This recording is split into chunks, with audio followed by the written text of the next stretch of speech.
Bem, quem continua aqui conosco, gentilmente, é o doutor José Tadeu Tesseroli, da Siqueira, que apresenta a Sociedade Brasileira para o Estudo de Dor. Agora, doutor Tadeu, de novo, falando sempre como leigo, porque eu também sou leigo nesse assunto. E quando a gente tem dor, a gente toma um analgésico, toma alguma coisa para aplacar a dor, né? Isso é suficiente ou não? Em alguns momentos é. Por exemplo, na dor aguda, como a gente não sabe quem vai evoluir para a dor crônica, controlar a dor é importante, é necessário. Então, esse é um dos aspectos que se discute nas sociedades como a nossa, e mundialmente também, que é o seguinte: todo sujeito que faz dor, que faz um tratamento, e que tratamento que provoca dor, se ele tem dor moderada a intensa, ele deveria sempre ser medicado, porque é a dor que muda. A manutenção da dor pode ser um fator de risco para a dor crônica em pessoas suscetíveis, que nós não sabemos quem são.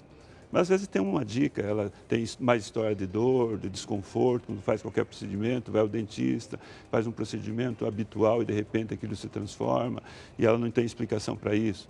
Outro aspecto importante é que a dor, na verdade, ela não tem um aspecto puramente estrutural, com exceção de doenças como o câncer, que pode se manifestar inicialmente como dor.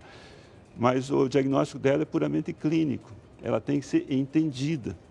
E a partir do entendimento da queixa do paciente, você entender os vários critérios de classificação das diferentes doenças, que são doenças de dor crônica. Agora, existem dores diferentes ou não?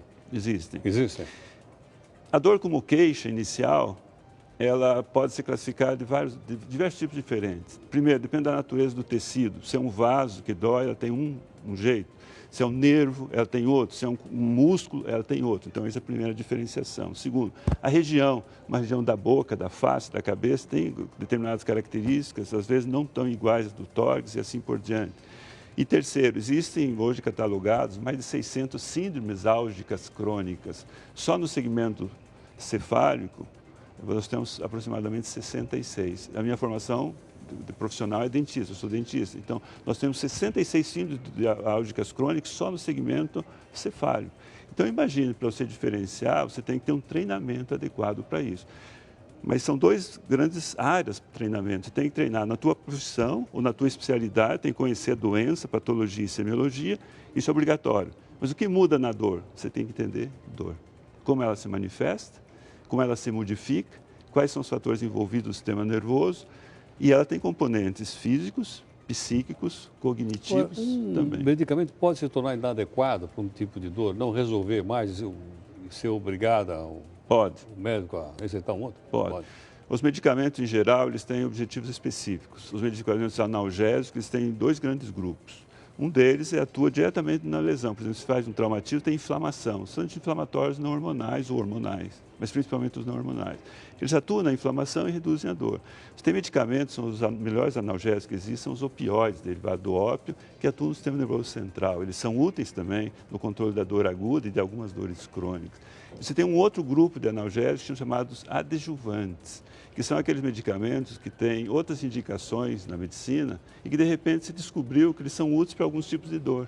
Então, são as dores neuropáticas, existe uma delas que é a neuralgia do trigêmeo, que é a dor em choque, fortíssima, que o sujeito fica desesperado, etc. Nesse paciente, não adianta usar um opioide, não adianta usar um analgésico habitual, você tem que usar analgésicos específicos, que são os anticonvulsivantes, por exemplo. Doutor Tadeu, muito obrigado pela gentileza. Eu que agradeço. Boa noite, muito grato. Espero que tenha sido esclarecedor. Foi ótimo, muito claro, e agora estamos entendendo um pouco melhor isso aí. Muito obrigado. Muito obrigado, então.